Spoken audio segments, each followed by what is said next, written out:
संगमनी वसूना चिकितुषी प्रथमा यज्ञियाना तां मा देवा व्यदध पुरुत्रा भूरिस्थात्रां भूय विषयन्ति। भारत विक्रम, भारतवर्ष की अक्षय कीर्ति गाथा।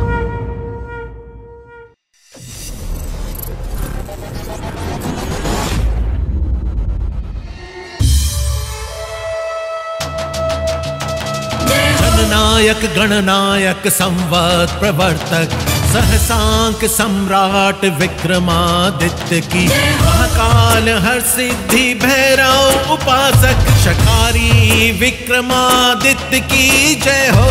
ज्ञान विज्ञान कला संगीत ज्योतिष पुरोधा विक्रमादित्य की, ऋण मुक्त करता प्रजा दुख हरता जनप्रिय महाराज विक्रमादित्य की।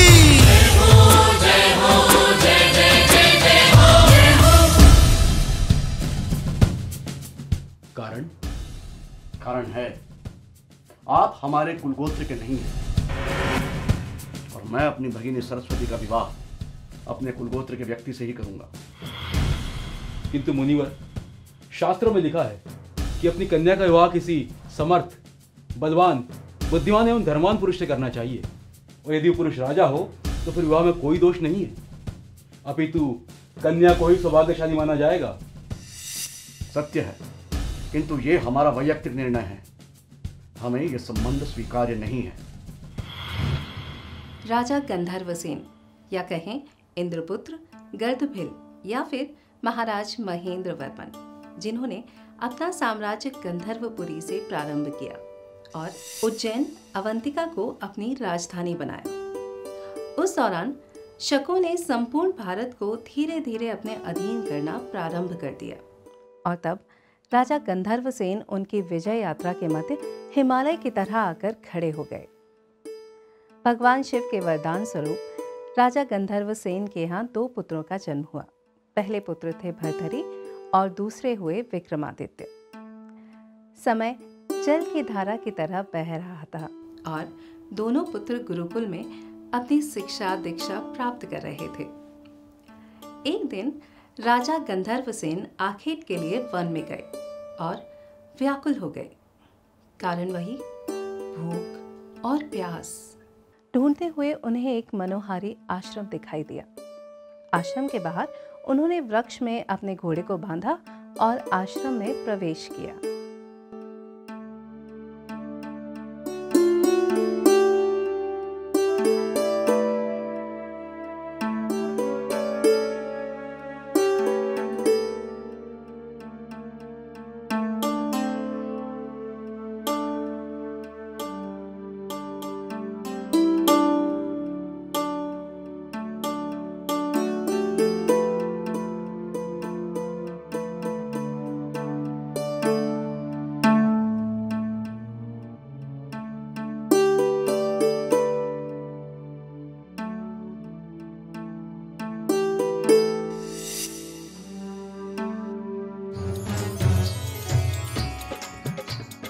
कामदेव ने तीर चलायो हृदय भेद गयो बाण, बोलो महाकाल की जय। कामदेव ने तीर चलायो हृदय भेद गयो बाण, प्रेम का रस में भिगिया जैसा 2 तन और 1 प्राण। 2 तन और 1 प्राण, 2 तन 1 और प्राण है गाथा विक्रमादित्य महान, बोलो महाकाल की जय।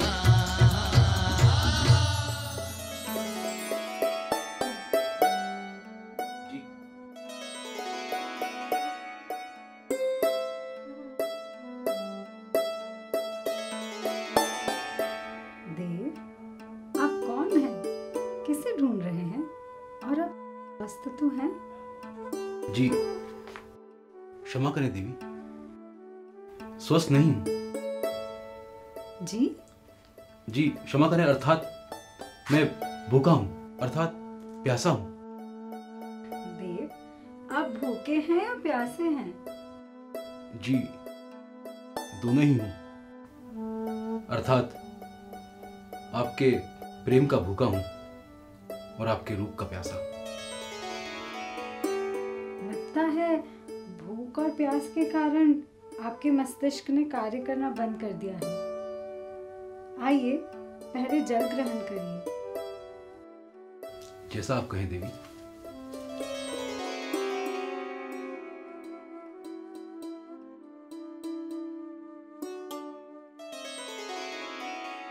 पहली ही दृष्टि में राजा गंधर्वसेन अपना हृदय सरस्वती को दे बैठे और कहीं ना कहीं सरस्वती भी राजा गंधर्वसेन को पसंद करने लगी और उनका ये संबंध धीरे से प्रणय संबंध में परिवर्तित हो गया।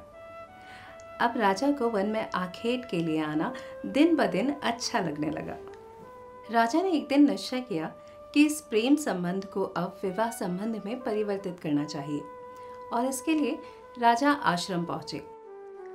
लेकिन वो कहते हैं ना कि वो प्रेम कथा ही क्या जिसमें कोई अड़चन ना हो। जी हाँ, उनके इस आखेट प्रेम की सूचना सरस्वती के भाई कालक को हो चुकी थी। सरस्वती, सरस्वती, प्रिय,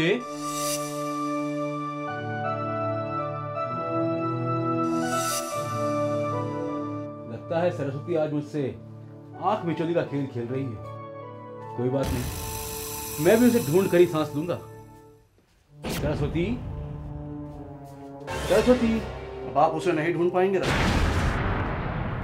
क्योंकि आंख मिचौली का खेल तो आप दोनों का मेरे साथ चल रहा था। सरस्वती को तो मैंने ढूंढ लिया, अब केवल आप बचे थे, तो आज आपने मेरे समक्ष प्रकट होकर उसे भी समाप्त कर दिया। इस खेल की हमें सूचना तो थी, लेकिन तो कमांड नहीं, तो आज वो भी प्राप्त हो गई। प्रणाम मुनिवर, आप कदाचित तपस्वी कालक हैं। सरस्वती प्रायः आपके विषय में मुझसे चर्चा करती है। कितना सुसहयोग है कि आज मैं आपसे ही भेंट के उद्देश्य से यहाँ पर आया हूँ। मिथ्या भाषण कर रहे हैं आप राजन। यह आश्रम आपकी राजनीति का अखाड़ा नहीं, कृपया इसे मिथ्या भाषण करके अपवित्र ना करें। आपको कोई भ्रांति हुई है। मैं आवाज अवश्य सरस्वती को लगा रहा था, किंतु उनसे भेंट का उद्देश्य भी आपसे भेंट करना ही है। ठीक है, मैं आपके समक्ष उपस्थित हूँ। कहिए, क्या उद्देश्य है आपका हमसे भेंट करने का? उद्देश्य सिर्फ एक ही है मुनिवर, आपकी भगिनी सरस्वती से हमारा विवाह। यह संभव नहीं है राजन। कारण? कारण है, आप हमारे कुलगोत्र के नहीं हैं। मैं अपनी भगिनी सरस्वती का विवाह अपने कुलगोत्र के व्यक्ति से ही करूंगा।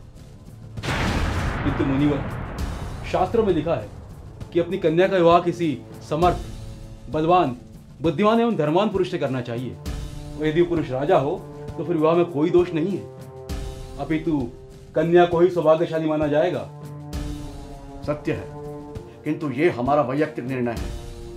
हमें यह संबंध स्वीकार्य नहीं है। तो आप यहां से जा सकते हैं और आशा करता हूं आप भविष्य में भी यहां आने की चेष्टा कदापि नहीं करेंगे राजन।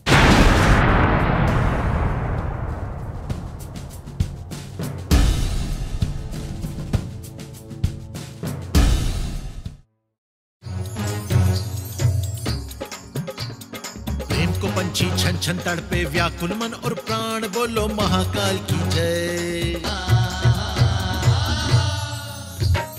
प्रेम को पंछी छन छन तड़पे व्याकुल मन और प्राण, ना जीवन ना मरण मिलो अजब मुसीबत आन। सब कह गए संत सुजान, सब कह गए संत सुजान, है गाथा विक्रमादित्य महान, बोलो महाकाल की जय।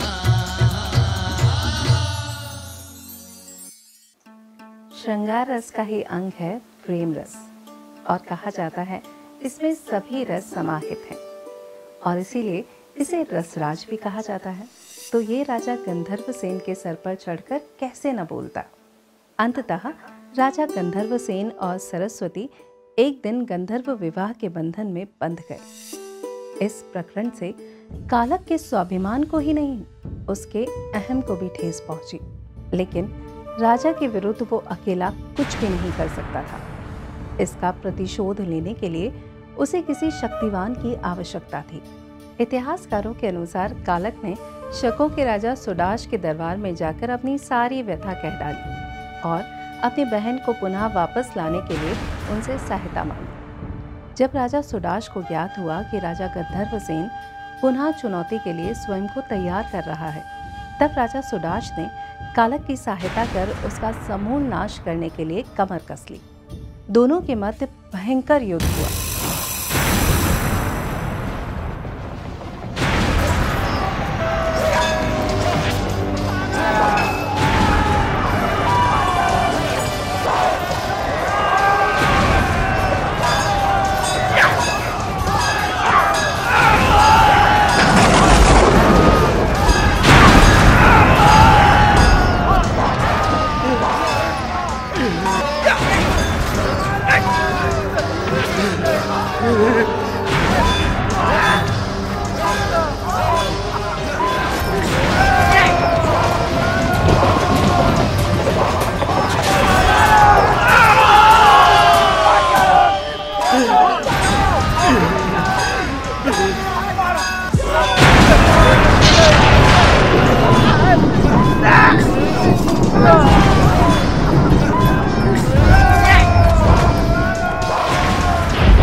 पराजित हो गए और अपने प्राण बचाने के लिए वन में चले गए, किंतु कालक ने उनके गुप्त स्थान को खोज लिया और राजा सुडाश को इसकी सूचना दे दी। युद्ध भयंकर हुआ धरा पर दोनों ही बलवान, बोलो महाकाल की जय। युद्ध भयंकर हुआ धरा पर दोनों ही बलवान, धरती कांपे अंबर कांपे कांपे जग संसार। हार गयो गंधर्वसेन भाग बचाए प्राण, समय को चक्र घूमियो ऐसो लोग हुए परेशान, बोलो महाकाल की जय। इस प्रकार राजा गंधर्वसेन शकों के हाथों वीर गति को प्राप्त हुए और भारत के मध्य क्षेत्र में शकों का शासन प्रारंभ हुआ।